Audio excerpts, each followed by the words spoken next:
गरुड़ पुराण में एक जगह भगवान नारायण कहते हैं, हे गरुड़ जी, हो सकता है कि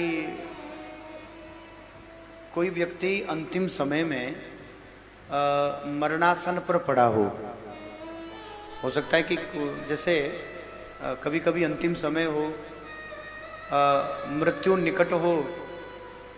और व्यक्ति मरणासन पर पड़ा हो और अनंत अनंत जन्मों का ऐसा कोई संस्कार ना हो कि उसके मुख से भगवान का नाम निकल जाए, या फिर ये कह लो कि जीवन भर उसने केवल पाप ही किया हो। मानो नारायण कहते हैं, हे गरुड़ जी, हो सकता है किसी जीव ने जीवन पर्यंत केवल पाप ही किए हो, जीवन भर उसने केवल कमाना खाना बच्चे पैदा करना उन्हीं में लगे फिर उनका पोषण करते करते वो पाप करने लग जाएं। तो जिसने जीवन भर ना कोई सत्कर्म किया, ना कोई पुण्य कर्म किया, ना कोई किसी प्रकार का दान पुण्य किया, ना कोई किसी प्रकार का सदकार्य किया, ना उसके मन में किसी भी प्रकार का सद्भावना प्रकट हो गई। बहुत ध्यानपूर्वक सुनिएगा, जीवन भर जिसने केवल पाप किया है ऐसा व्यक्ति भी अंतिम समय पे यदि मरणासन पर पड़ा हो, यमदूत सामने खड़े हो, काले विकराल यमदूतों को देखकर उसका शरीर थर थर कांप रहा हो,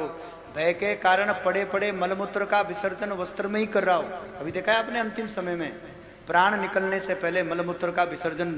क्यों? क्योंकि पाप अंत में भयभीत करते हैं।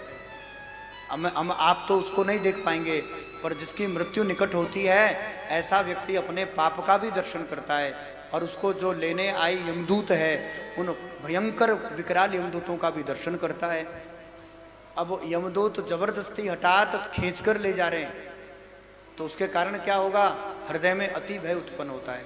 और भयातुर होकर वो जीव अपने मलमूत्र का विसर्जन पड़े पड़े वस्त्र में कर देता है। वो भयभीत हो जाता है, शरीर थरथर कांपता है और मलमूत्र पड़े पड़े उसमें वस्त्र में निकल जाता है। ये समझ लो कि प्राण निकलने वाले हैं और अचानक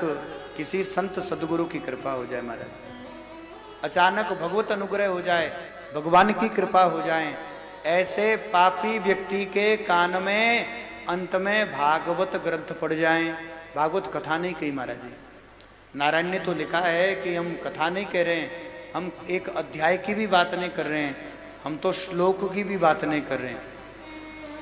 एक श्लोक तो बहुत बड़ा हो गया,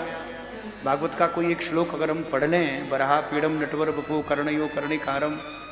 अंतिम समय कोई गांव में आवाज़ तो पूरी चारों तरफ जा रही है, तो हो सकता है घर में कोई 80 90 95 वर्ष का कोई बुजुर्ग वृद्ध भी हो, कोई बीमार भी पड़ा हो, कोई मरणासन पर भी पड़ा हो, किसी की मृत्यु भी निकट हो, लेकिन अंतिम समय में यदि भागवत श्रीमद् भागवत कथा का एक श्लोक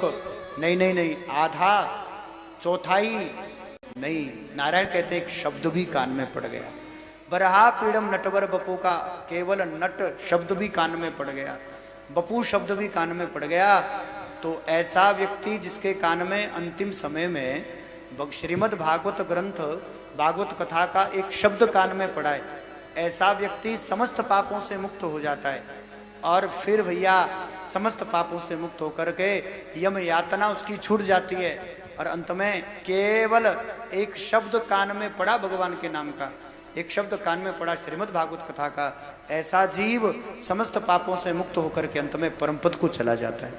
आप हमारे संत वाणी चैनल को सब्सक्राइब करें, वीडियो को लाइक करें, शेयर करें और हाँ, बेल आइकन पर क्लिक करना बिल्कुल ना भूलें ताकि हमारी किसी भी वीडियो की सूचना सबसे पहले आपको मिले।